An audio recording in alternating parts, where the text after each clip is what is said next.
Nous sommes dans la troisième partie de cette série C'est personnel. Bonjour à tous et bonjour à ceux qui nous suivent aussi en ligne et ils sont de plus en plus nombreux en fait. Heu, je ne vais pas refaire à chaque fois tout le premier message que j'avais déjà fait, mais en tant qu'adultes, nous avons parfois des obstacles, des objections, des choses qui nous empêchent de croire en Dieu, des choses qui nous freinent, heu, qui sont souvent des bonnes raisons en fait, souvent.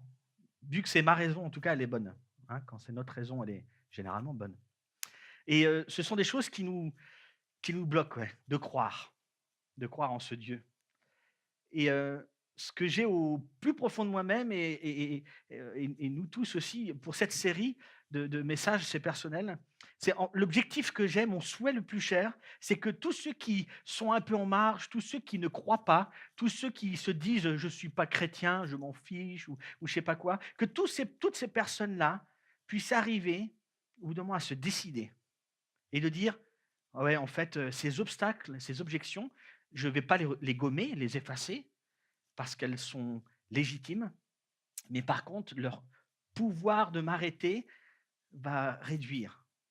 L'idée, c'est que ces objections et ces obstacles puissent se réduire pour chacun, pour que chacun puisse arriver à croire.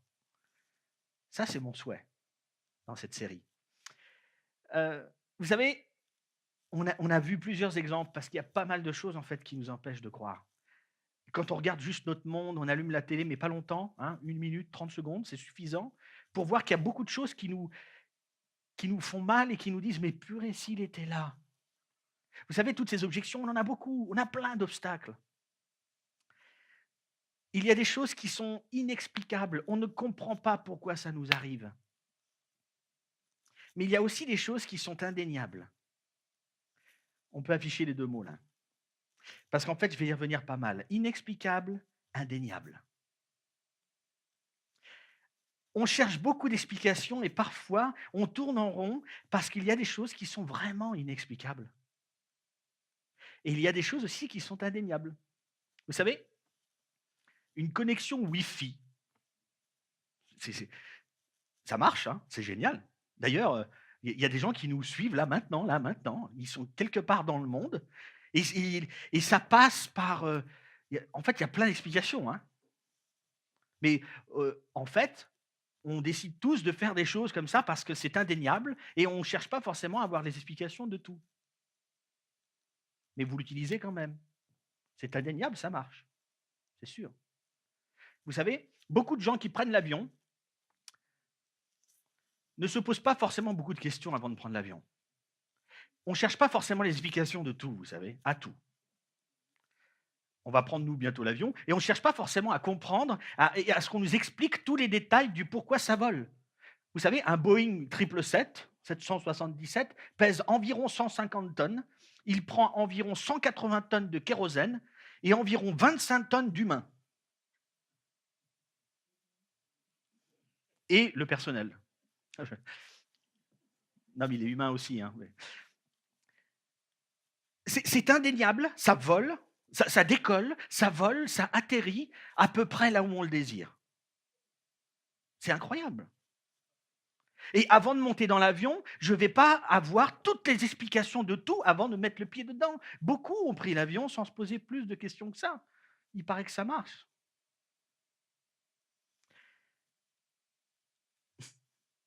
L'idée dans cette série de messages, c'est qu'il y a une route qui mène à Dieu, qui va faire le tour de nos obstacles, qui va faire le tour de nos objections, sans forcément tout dégommer ou passer au travers. C'est pas l'idée. L'idée, c'est de dire qu'il y a une sorte de route qui mène quand même à Dieu, même sans avoir toutes les explications de tout. Parce qu'il y a des choses qui sont indéniables. Beaucoup d'adultes, beaucoup d'adultes deviennent chrétiens, dans le vrai sens du terme. D'accord? Je ne parle pas de cette religion à 2 balles qu'on nous présente. Je parle de le vrai christianisme, c'est-à-dire de comprendre qui je suis, de qui est Dieu et de ce qu'il a fait en envoyant Jésus-Christ, mort, ressuscité, et je désire le croire et le suivre.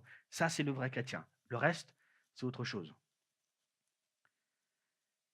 Il y a des choses qui sont inexplicables. Oui, il y a des choses qui sont indéniables aussi. Et la réflexion d'aujourd'hui va porter là-dessus, d'où le titre du message d'aujourd'hui qui est indéniable. Ça va? Super. On va voir une histoire aujourd'hui. On va lire un texte assez long, euh, mais c'est une histoire assez drôle. Alors, on pourrait penser que dans la Bible, ce n'est pas forcément un livre comique, et d'ailleurs, ce n'est pas un livre comique, mais il y a parfois des histoires qui sont un peu drôles. Hein. Et c'est ce qu'on va voir aujourd'hui, une histoire assez impressionnante, mais vous allez voir aussi une histoire où on va être confronté à des gens qui, au bout d'un moment, vont s'arrêter sans cesse à vouloir trouver toutes les explications pour comprendre ce qui se passe, et ça n'arrive pas à rentrer. Il y a des choses qui sont indéniables, mais eux cherchent sans cesse les explications, et au bout d'un moment, la discussion devient totalement absurde. Ça frôle parfois presque le... Je ne sais pas le mot que vous metteriez en fait là-dessus. On va commencer à lire le texte. Le texte se trouve dans l'évangile de Jean. Jean était une des personnes qui suivait Jésus-Christ quand il était ici-bas. Et il a écrit ce qu'il voyait, ce qu'il entendait. Il était là, il le suivait. Jean. En partant, Jésus aperçut sur son chemin un homme qui était aveugle de naissance. Ses disciples lui posèrent alors cette question. Dis-nous, maître, pourquoi cet homme est-il né aveugle? Est-ce à cause de son propre péché ou de celui de ses parents? À l'époque, on le fait moins aujourd'hui en fait. À l'époque, il fallait toujours trouver une raison à un problème de ce type-là. C'était soit le péché du gars, il subissait ce qu'il a mal fait, à cause de ce qu'il a mal fait, il subissait quelque chose un châtiment particulier. Ou alors c'était ses parents. Et donc il pose cette question, et c'est normal des disciples. C'était comme ça qu'on réfléchissait. Aujourd'hui, on ne le fait plus, bien sûr. On continue. Jésus répondit, cela n'a pas de rapport avec son péché, ni avec celui de ses parents. Mauvaise question, les gars. C'est pour qu'en lui tous puissent voir ce que Dieu est capable de faire. Pause. Je relis cette phrase. C'est pour qu'en lui, le gars aveugle, tous autour puissent voir, c'est le cas de le dire pour l'aveugle, ce que Dieu est capable de faire. Il est né aveugle pour que Dieu montre quelque chose, c'est ça? Oui. Il n'est pas né aveugle parce qu'il a fait du mal. Il n'est pas né aveugle parce que ses parents ont fait du mal. Non, non, non. Il y a quelque chose qui doit se passer. On enchaîne. Il nous faut accomplir les œuvres de celui qui m'a envoyé tant qu'il fait jour. La nuit vient où plus personne ne pourra travailler. Là, il est dans un mode d'enseignement. On continue. Aussi longtemps que je suis dans le monde, là, il va dire l'une des choses les plus arrogantes que Jésus a pu dire. Aussi longtemps que je suis encore dans le monde, je suis la lumière du monde. Pause. Mais il se prenait pour qui? En fait, vous savez ce qu'il est en train de dire là? C'est que jusqu'à présent, vous étiez dans la confusion totale sur qui est Dieu. Vous êtes totalement mélangés. Oui, il n'est pas bien parce qu'il a fait du mal, parce que Dieu il est comme ça, ou il n'est pas bien parce que ses parents ont fait mal, et tout ça. C'est ça, hein, Jésus? Non, non, non, non, non. Vous êtes confus, chers amis. Si je suis venu, c'est pour justement vous montrer qui est Dieu vraiment, pour vous révéler qui est Dieu. Je suis la lumière du monde. D'ailleurs, Matthieu, Marc, Jean, écrivez bien tout ça. Écrivez tout ça parce qu'il va y avoir un moment où je vais repartir. Et vous savez quoi? La confusion va revenir à grands pas. On va encore se demander qui est vraiment ce Dieu. Est-ce que c'est ce Dieu qui punit? Est-ce que c'est à cause de lui qu'il y a tout ça? Nanana. Et on va chercher tout ça, mais écrivez bien ce que vous voyez. Vous êtes des témoins. Je suis la lumière du monde.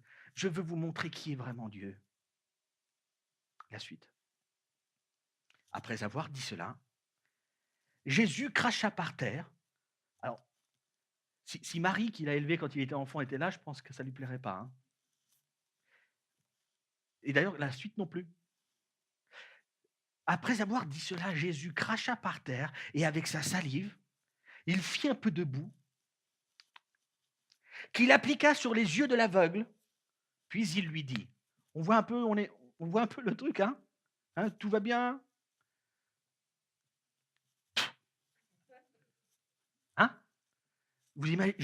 J'aurais voulu juste voir les disciples, être là, juste un court instant. On leur en parlera plus tard. La suite. Va te laver au réservoir, dit Jésus à l'aveugle. Va te laver au réservoir de Siloé. Le mot Siloé veut dire envoyer. Merci pour la précision, Jean. L'aveugle alla se laver et à son retour, il voyait. Oh, il se passe un truc là. C'est impressionnant. Non? Pas encore. On continue. Ses voisins et ceux qui avaient l'habitude de le voir mendier dire, cet homme, n'est-ce pas celui qui était toujours assis en train de mendier? On le reconnaît. Les uns affirmaient, c'est bien lui. D'autres le niaient, ce n'est pas lui, c'est quelqu'un qui lui ressemble. On continue.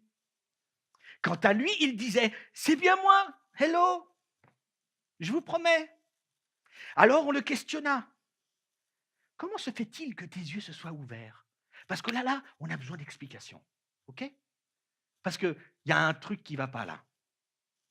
Il répondit, l'homme qui s'appelle Jésus a fait un peu de boue avec la salive, m'en a frotté les yeux, puis il m'a dit, va à Siloé, lave-toi.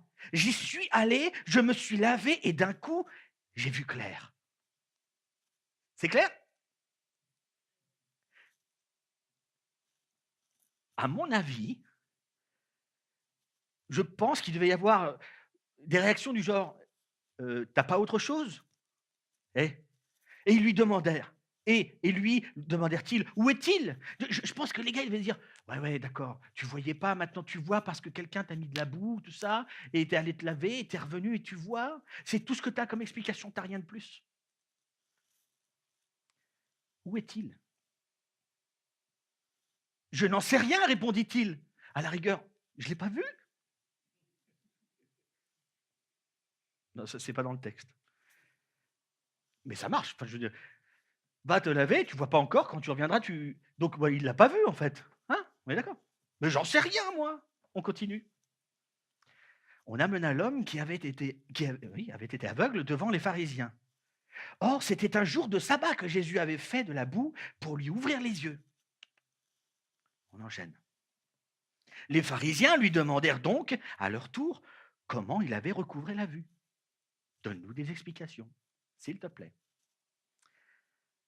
Parce qu'il y a quelque chose d'indéniable, c'est qu'il y avait un gars qui ne voyait pas, qui était aveugle, qui voit aujourd'hui. On a un problème, ok? On a un problème majeur. Il leur répondit, encore une fois, le pauvre monsieur, il m'a mis de la boue sur les yeux. Je me suis lavé et maintenant, j'y vois. J'ai rien de plus à vous donner. On continue. Là-dessus, quelques pharisiens déclarèrent, cet individu ne peut pas venir de Dieu puisqu'il ne respecte pas le sabbat. Pause. Alors, il y a un fait indéniable. Cet homme voit alors qu'il n'a jamais vu de sa vie. On n'arrête pas de lui poser la même question. Que s'est-il passé? Qu'est-ce qu'il t'a fait?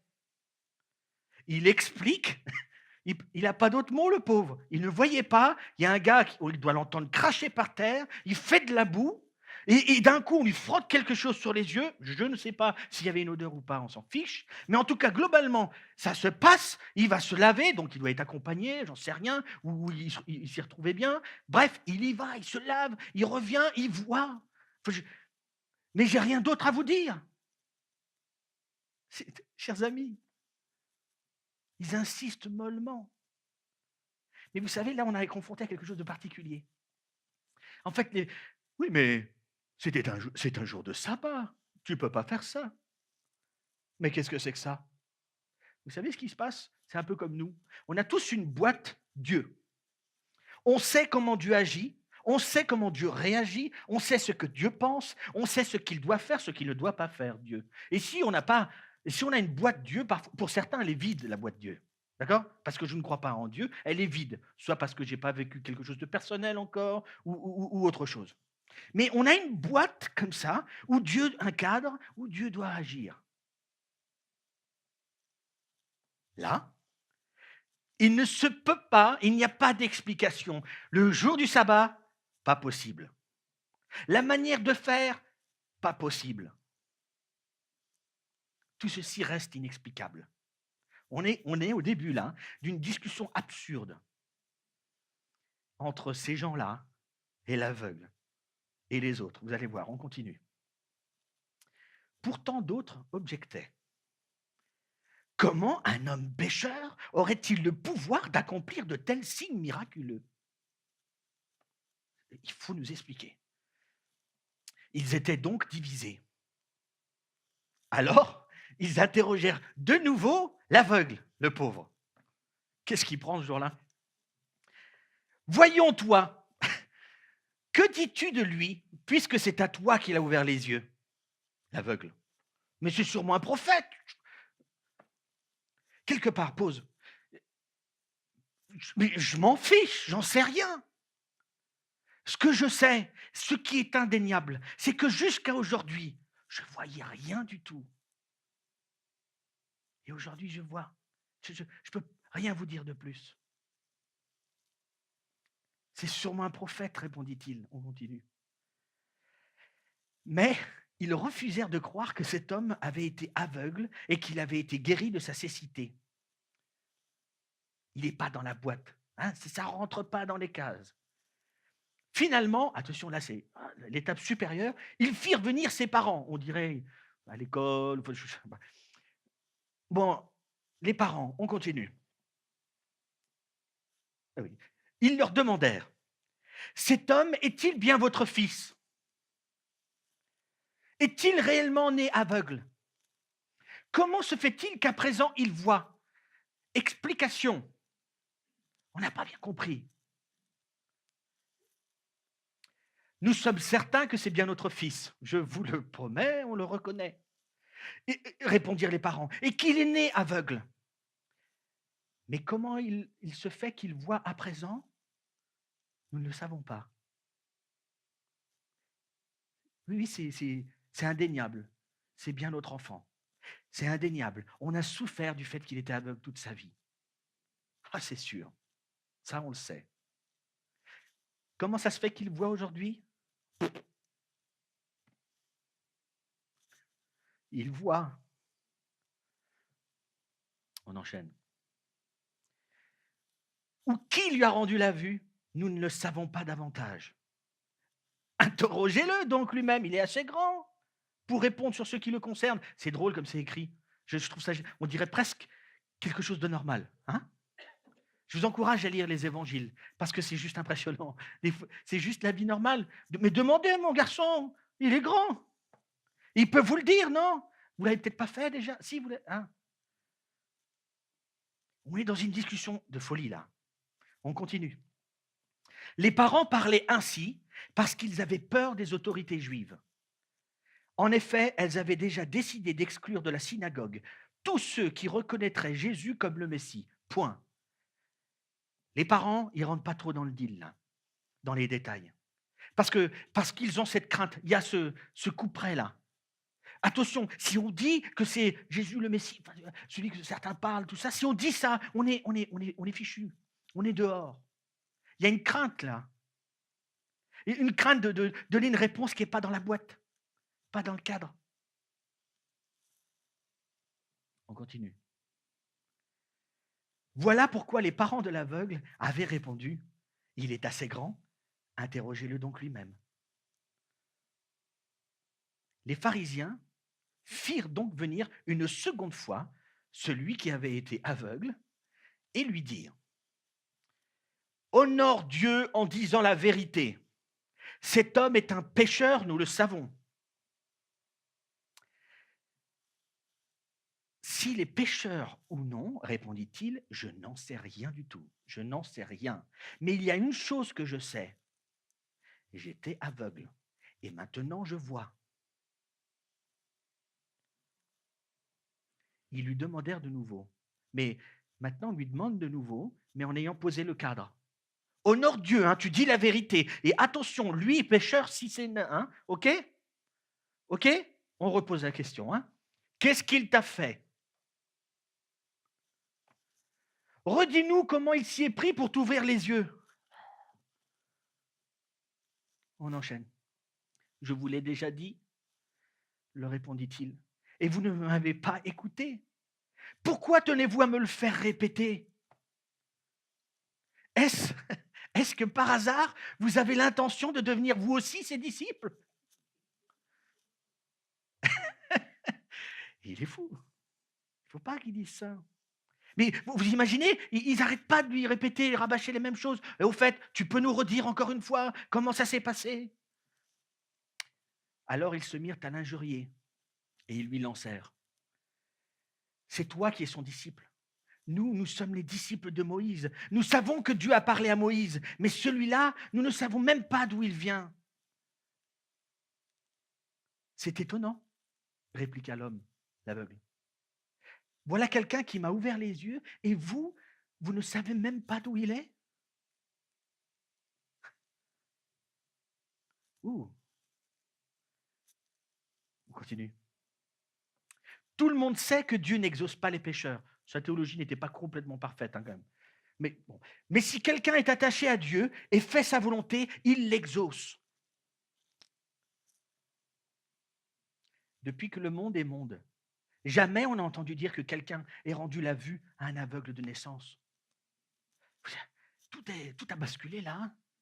Il y a cet homme aveugle de naissance qui maintenant voit, est en train d'expliquer 2-3 choses à ces religieux bien, en train de leur dire, mais attendez, il y a peut-être des choses, vous n'avez pas tout compris, non? Enfin, si j'ose vous le dire. Depuis que le monde est monde, c'est jamais arrivé. Si cet homme-là ne venait pas de Dieu, il n'aurait rien pu faire. Comment? Répondirent-ils. Depuis ta naissance, tu n'es que péché des pieds à la tête. C'est toi qui veux nous faire la leçon? Et ils le mirent à la porte. Ça veut dire, ils le mettent dehors de la synagogue. Ça veut dire qu'il ne recevra plus d'aide de la synagogue. Ça veut dire qu'il n'aura plus de boulot peut-être, parce qu'il va avoir une mauvaise image, parce qu'il a donné cette valeur à Jésus. Jésus apprit qu'il l'avait expulsé. Il alla le trouver et lui demanda, « Crois-tu au Fils de l'homme » ?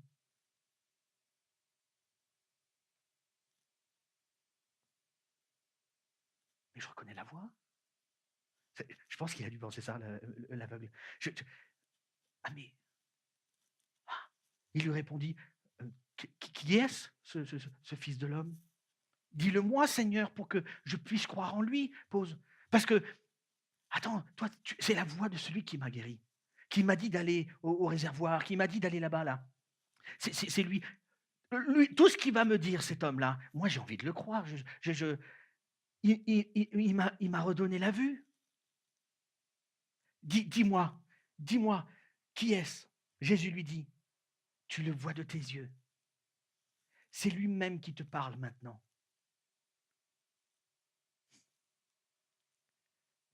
Je crois, Seigneur, déclara l'homme, et il se prosterna devant lui. Jésus dit alors, je suis venu dans ce monde pour qu'un jugement ait lieu, pour que ceux qui ne voient pas voient, et que ceux qui voient deviennent aveugles. Des pharisiens qui se trouvaient près de lui entendirent ces paroles et lui demandèrent, serions-nous par hasard, nous aussi des aveugles? Si vous étiez de vrais aveugles, leur dit Jésus, vous ne seriez pas coupables. Mais voilà, vous prétendez que vous voyez. Aussi votre culpabilité reste entière.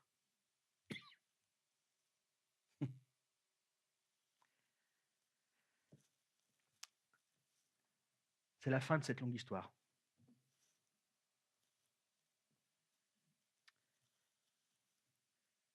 Vous savez que nous le faisons, tous, souvent. Beaucoup le font, de s'enfermer dans la recherche d'explications. Et face à l'inexplicable, on va encore chercher d'autres choses. alors que des fois, il y a des choses qui sont juste indéniables devant nous. Mais ça ne rentre pas dans notre boîte. Vous savez, ça m'arrive hein, régulièrement, ça m'arrive, où des personnes me demandent, mais toi, Lorenzo, tu as des doutes, toi, sur Dieu, et la foi, tout ça? T'en as des doutes? Oui, oui, j'en ai pas mal. Régulièrement. Je doute lorsque je me concentre sur ce qui est inexplicable et que j'oublie de regarder à ce qui est indéniable. Si je me concentre sur ce qui est inexplicable, en oubliant ce qui est indéniable, je doute. Lorsque j'oublie de voir ce que Dieu a fait, de ce que j'entends que Dieu fait dans la vie des gens, lorsque j'oublie ces choses-là qui sont indéniables, comme pour cet aveugle, et que je me concentre, et que je me focalise sur trouver des explications, chercher des explications tout le temps pour tout, je me mets à douter.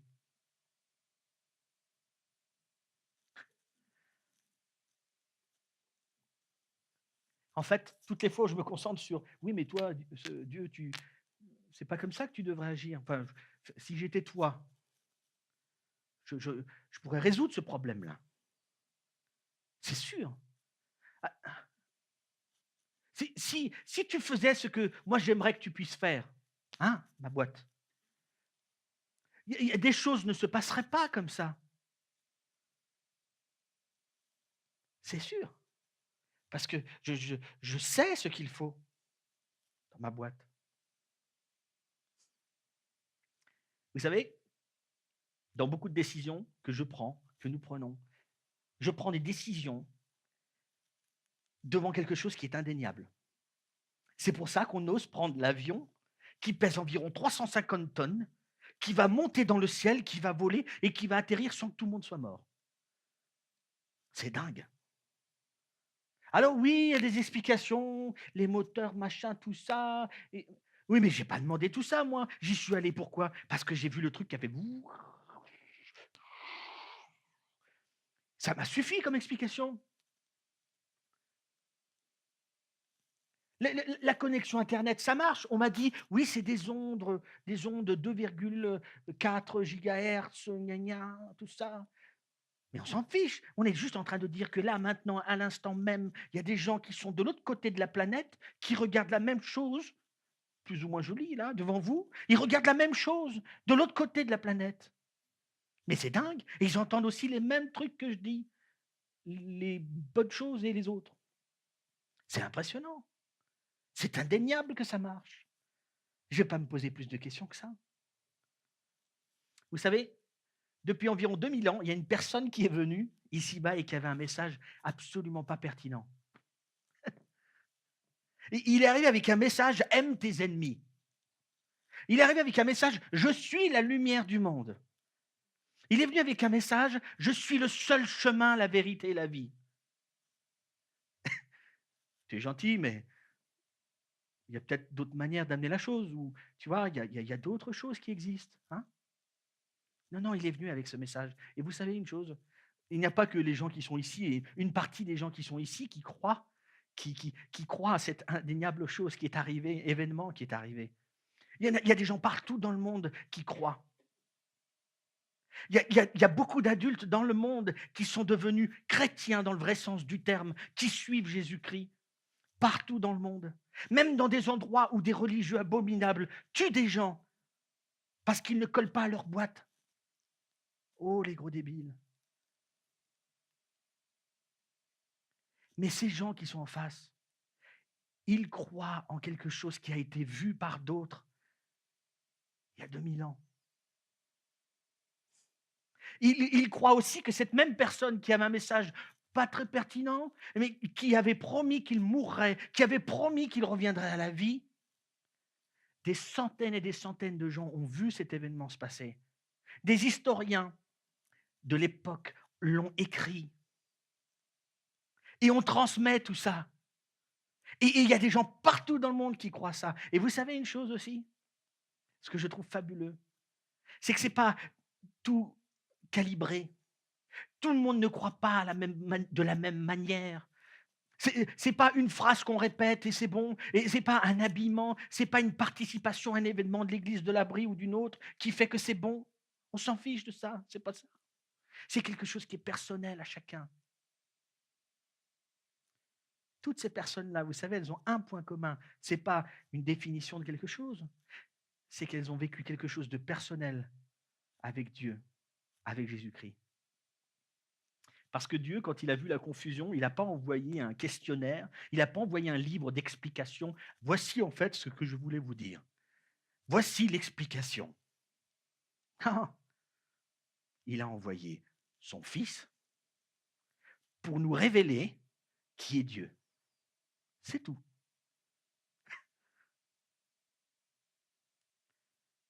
Il a du mal à être dans l'explication sans arrêt, Dieu. Mais il en donne aussi quelques-unes. Parce que vous savez, au bout d'un moment, beaucoup de ces adultes qui deviennent chrétiens peuvent vous dire qu'au bout d'un moment, dans leur marche de vie, de foi, il y a des objections, il y a des obstacles qui trouvent des réponses. Oui, il y en a.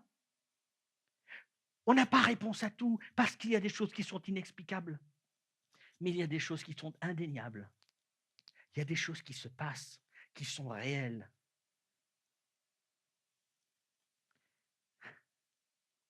Le problème, c'est qu'on a tendance à se focaliser sur les explications, à s'enfermer là-dedans. Vous savez encore une chose qui est indéniable, c'est qu'en chacun de nous, il y a du vide. Il y a un vide chez tellement d'entre nous. Un vide qu'on a besoin de remplir.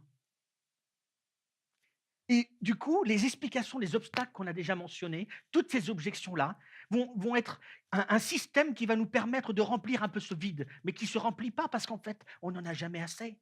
Et qu'au bout d'un moment, les objections, les obstacles pour croire en Dieu sont un peu du pipeau. Pas toutes. Elles sont bonnes, mais c'est pas du pipeau, mais une protection. Vous voyez? Non, non, non, non, non. Moi, je ne peux pas croire. Parce que, regarde la télé, les gens, la souffrance et tout ça, j'ai perdu quelqu'un de cher, le divorce, machin, etc. C'est dur, évidemment que c'est dur. Et l'idée n'est pas de gommer ces doutes et ces objections. Mais n'essayons pas juste tout le temps de se mettre derrière en pensant que ouais, ça nous garde assez éloignés, parce qu'en fait, dans le fond, euh, ce vide, il est toujours là. Et Dieu a souhaité envoyer Jésus-Christ pour remplir ce vide et résoudre aussi deux problèmes majeurs que l'on a, le péché et la mort. C'est bizarre, hein, mais c'est vraiment un gros problème que l'on a, de commettre le mal, de faire le mal. On regarde les autres d'abord, hein, on ne se regarde pas nous-mêmes. Mais il n'y a pas d'âge, hein, il n'y a pas de couleur, hein, pour ça.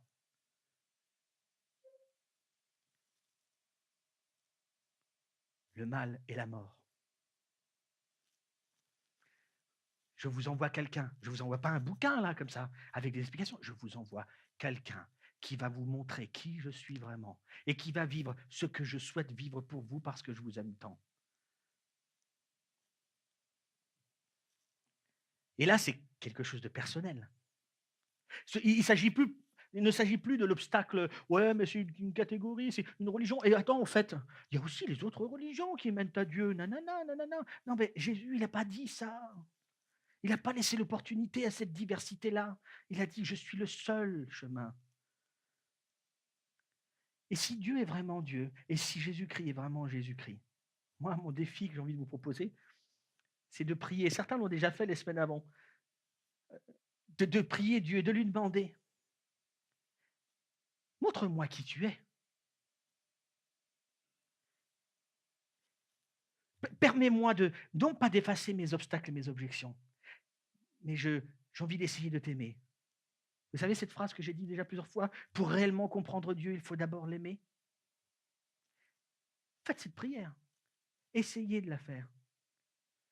Essayez d'arrêter de vous focaliser uniquement sur l'explication et sur l'inexplicable, et l'inexplicable va provoquer d'autres demandes d'explication.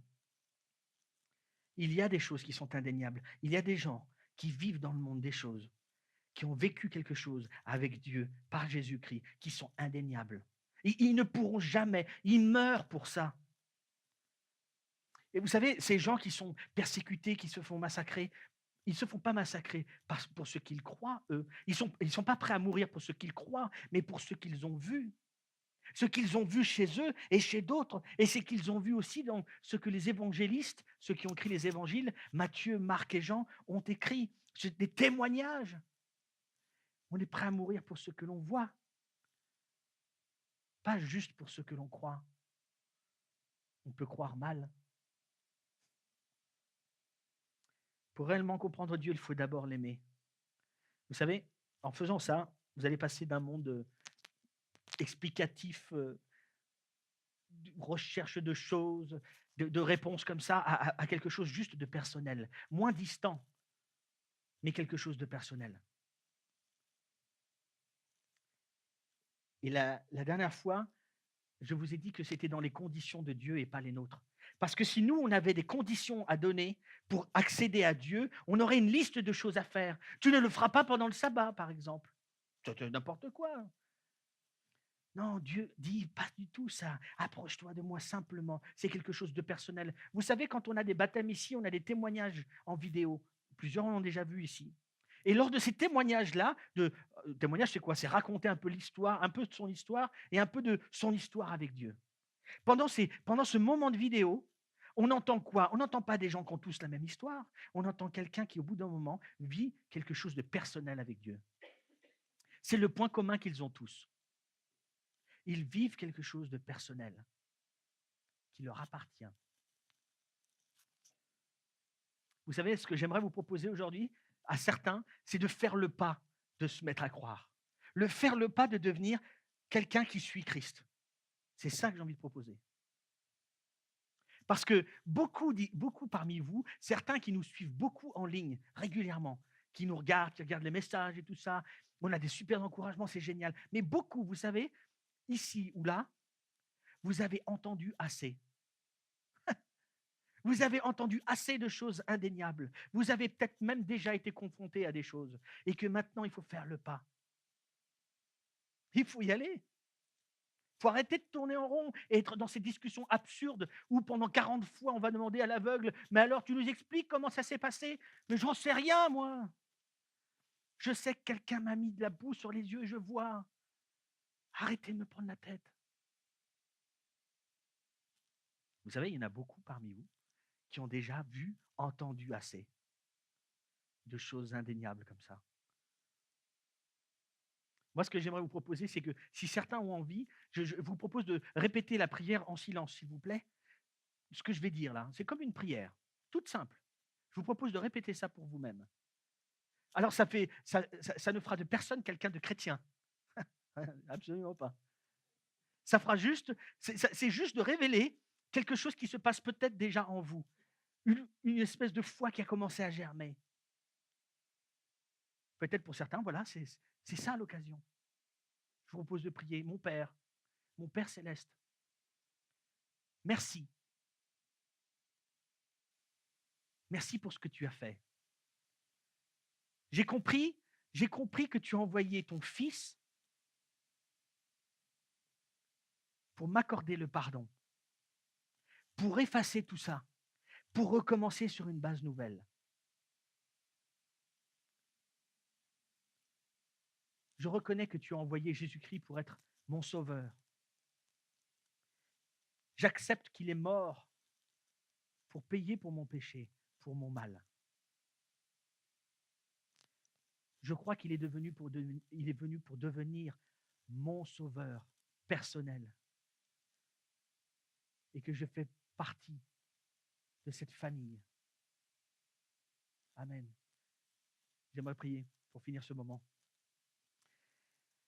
Seigneur, merci beaucoup pour ce temps de chansons que nous avons pu avoir. Merci pour, malgré la pluie, cette chaleur que l'on peut avoir ici, euh, cet accueil que nous pouvons vivre les uns avec les autres. Merci parce que nous sommes sans cesse dans dans cette volonté de vivre le venez comme vous êtes, que tout le monde est accepté, il n'y a pas de normes particulières à avoir pour s'approcher de toi, bien au contraire, tu nous désires, nous, comme nous sommes.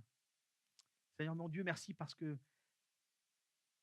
dans nos vies ou dans la vie des autres, nous avons vu, nous voyons parfois des choses qui sont indéniables. On cherche des explications sans arrêt, mais il y a des choses qui sont indéniables. Parfois, le problème de l'explication, c'est juste que on ne la connaît pas, mais elle existe. Seigneur, aide-nous à d'abord t'aimer pour pouvoir te connaître. Encore une fois, merci d'accompagner toutes les personnes qui sont ici présentes et toutes celles qui vivent des difficultés, des problèmes, des tensions, des souffrances. C'est au nom de Jésus-Christ que je te prie. Amen.